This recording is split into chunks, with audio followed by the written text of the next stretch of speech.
Hola, buenos días. Bueno, el día de hoy vamos a hablar de la segunda unidad que se denomina evolución del pensamiento criminológico. El contenido de esta unidad tenemos conceptos criminológicos y tenemos también ideas penales. En primer lugar, hablemos de la definición etimológica de la palabra criminología. Esta palabra deriva del latín criminis y del griego logos. Esto significa el tratado o estudio del crimen y el delito, el delincuente también. El término criminología fue acuñado por primera vez por el antropólogo francés Paul Topinard allá por los años de 1830 a 1911, pero fue popularizado por el jurista italiano Rafael Garofalo de la Escuela del Positivismo Criminológico. La criminología es una ciencia que se centra en el delito, el delincuente, la víctima y el control social del comportamiento desviado, como los cuatro principales objetos de estudio. La criminología, como bien hemos visto, es la ciencia que estudia al individuo que cometió un crimen. ¿Qué razones tuvo este individuo para cometer ese crimen? Las causas y la explicación también de este comportamiento antisocial.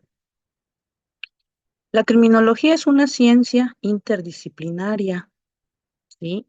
En ella intervienen disciplinas como es la sociología, la psicología, la biología, la antropología, así como también el derecho penal, porque el objeto de estudio, como ya lo dijimos anteriormente, se enfoca en el delito, el delincuente, la víctima y el control social del comportamiento desviado. Dentro de la criminología tenemos dos escuelas, una escuela positiva y una escuela clásica. El objeto de estudio de la escuela positiva se centraba en la conducta humana y en el método científico, así como el objeto de estudio de la escuela clásica se enfocaba en el libre albedrío de las personas y también en el acto delictivo en sí. Dentro de esta criminología, los principales exponentes de la misma fueron César Lombroso, Rafael Garófalo, así como también Enrico Ferri, tres italianos extraordinarios que nos aportaron grandes teorías a este tema de la criminología. Hablando un poco de César Lombroso, vamos a comentar que César Lombroso sostuvo la teoría biológica. ¿Por qué biológica? Porque César Lombroso decía que el delincuente nacía, no se hacía, y que el delincuente era nato.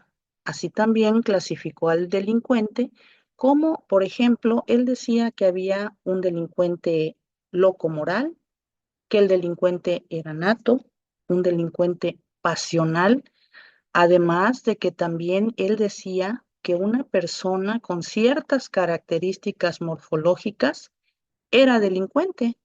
Por ejemplo, él decía que las personas que tenían el mentón sobresaliente y los ojos saltones, esas eran características morfológicas atributivas a una persona delincuente.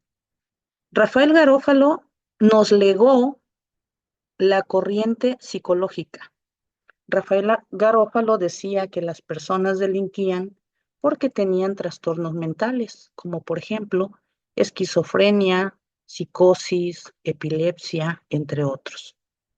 Y el tercer principal exponente de esta corriente también fue Enrico Ferri, quien él sostuvo la teoría sociológica.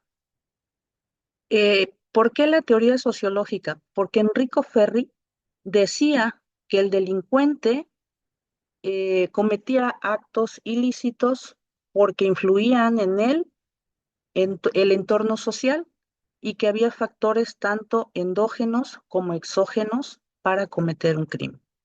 Entonces, estos principales exponentes fueron los que nos dejaron este gran legado para la criminología. Más adelante hablaremos de otros temas.